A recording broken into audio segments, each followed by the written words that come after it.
the Vatican, a place that has stood the test of time, a symbol of faith and power nestled in the heart of Rome, a city within a city. It is a sovereign state, the smallest in the world, yet it wields an influence that stretches across continents, a place of grandeur and secrecy where every corner holds a story, every stone whispers of history, where whispers echo through ancient hallways carrying tales of power struggles and divine missions. Behind the breathtaking art and timeless rituals lies a complex web of power, a delicate balance maintained through centuries. This intricate system has shaped the Catholic Church for centuries, influencing the lives of millions around the globe. Today, it hums with a new kind of tension, a modern-day struggle between tradition and reform. Pope Francis, the humble reformer, sits on the throne of St. Peter. His vision is one of change, of bringing the Church closer to the people. Yet, some whisper of another figure, a cardinal whose influence belies his gentle demeanor, a man who has risen through the ranks with quiet determination.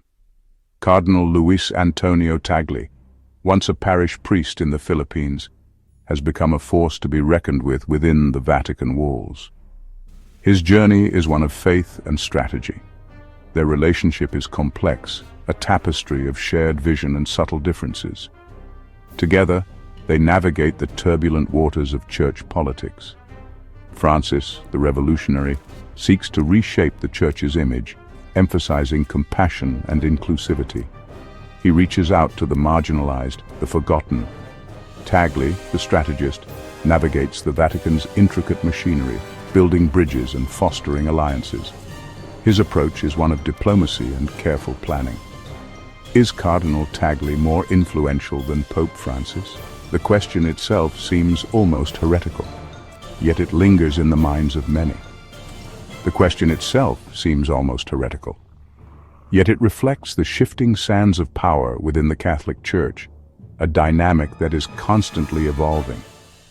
Yet it reflects the shifting sands of power within the Catholic Church. To understand this intricate dance, we must delve into the heart of the Vatican, exploring the personalities and forces shaping the future of faith. The Vatican, with its rich history and complex present, remains a place of mystery and influence, where the whispers of the past continue to shape the future. Jorge Mario Bergoglio, the first pope from the Americas, took the world by storm when he chose the name Francis. This name was not just a random choice. It was a deliberate nod to Saint Francis of Assisi, a saint known for his dedication to humility, poverty, and a deep love for all living beings. By choosing this name, Pope Francis set the tone for his papacy, signaling a shift towards a more humble and service-oriented church. This selection was a powerful symbol, evoking the legacy of Saint Francis of Assisi, a champion of the poor and marginalized. Saint Francis of Assisi is remembered for his vow of poverty and his mission to serve the less fortunate, and Pope Francis has embraced these values wholeheartedly. His actions and words consistently reflect a commitment to social justice, compassion, and inclusivity. From the moment he stepped onto the balcony overlooking St. Peter's Square, Pope Francis signaled a new era for the Catholic Church. His first appearance was marked by a simple wave and a request for the crowd to pray for him, a gesture that immediately endeared him to millions. This humble approach was a stark contrast to the more formal and distant demeanor of his predecessors. Gone were the opulent trappings of his predecessors. Pope Francis made it clear that he intended to lead by example, eschewing the traditional luxurious papal attire and opting for simpler vestments. He also made significant changes to the Vatican's living arrangements, choosing to reside in a modest guest house rather than the grand apostolic palace. Pope Francis embraced simplicity, choosing an iron cross over gold and living in a modest Vatican guest house. His decision to live in the guest house rather than the more opulent papal apartments was a clear message of his commitment to a simpler, more humble lifestyle. This move was symbolic of his desire to be closer to the people and to lead a life that reflects the values he preaches. His message resonated with millions. People from all walks of life found inspiration in his words and actions. His emphasis on humility, compassion, and social justice struck a chord with many who felt alienated by the Church's previous focus on doctrine and tradition. He spoke of mercy and forgiveness, urging Catholics to embrace a church of the poor, for the poor. His speeches often highlighted the importance of reaching out to those on the margins of society, and he consistently called for a more inclusive and compassionate church. This focus on mercy and forgiveness was a refreshing change for many, and it helped to rejuvenate the faith of countless individuals. He challenged the Church's stance on social issues, famously saying, "Who am I to judge?" when asked about gay priests. This statement was groundbreaking and signaled a more open and accepting attitude towards LGBTQ+ individuals within the Church. Pope Francis has also addressed other contentious issues, such as the role of women in the Church and the need for environmental stewardship, further demonstrating his commitment to progressive change. He reached out to other faiths, engaging in inter-religious dialogue and promoting peace. Pope Francis has met with leaders of various religious traditions, fostering a spirit of mutual respect and understanding. His efforts to bridge gaps between different faith communities have been widely praised and have contributed to a more harmonious global religious landscape. Pope Francis's papacy has been a whirlwind of change. He has introduced numerous reforms aimed at making the Church more transparent, accountable, and responsive to the needs of its followers. His dynamic leadership style has invigorated the Church and inspired many to re-engage with their faith. He has shaken up the Vatican bureaucracy, tackled financial scandals, and called for a more compassionate approach to issues like divorce and remarriage. His efforts to reform the Church's administrative structures have been met with both praise and resistance, but his determination to create a more just and equitable Church remains unwavering. His reforms, however, have not come without resistance. Conservative factions within the Church have viewed his changes with suspicion, fearing a dilution of traditional values.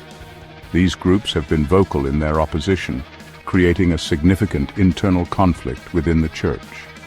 Conservative factions within the Church view his changes with suspicion, fearing a dilution of traditional values. This tension between progressive and traditional elements within the Church highlights the challenges Pope Francis faces as he continues to push for a more inclusive and compassionate Church.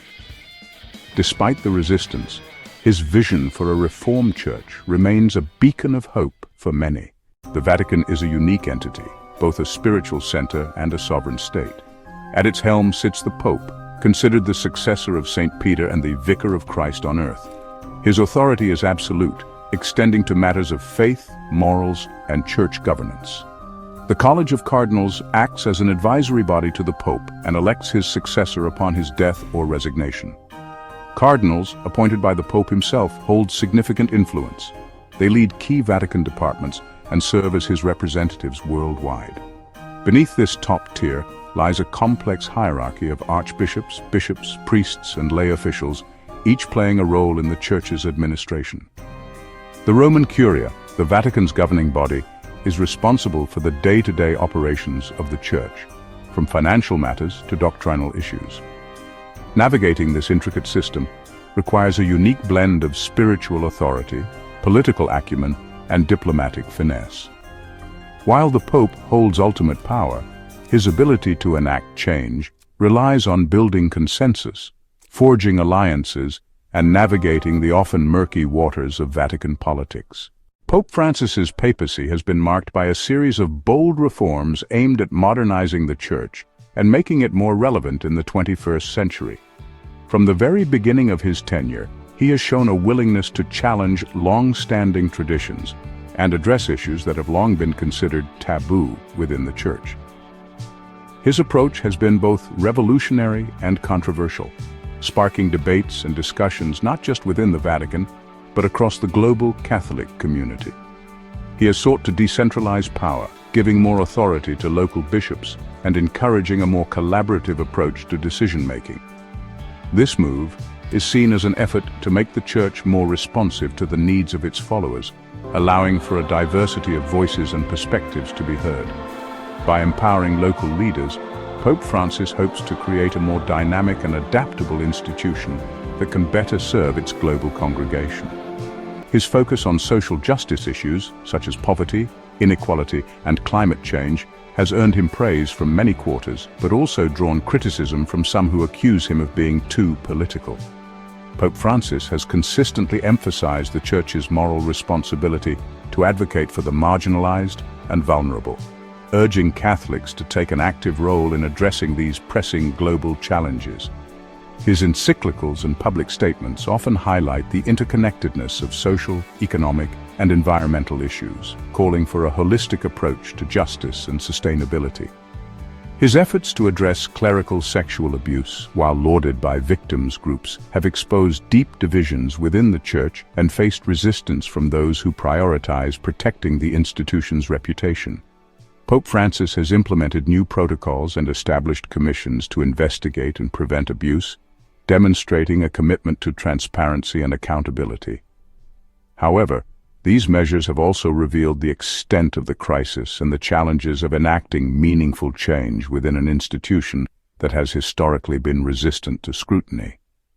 Francis's papacy has also been marked by a more open and welcoming tone towards divorced and remarried Catholics, LGBT individuals, and members of other faiths.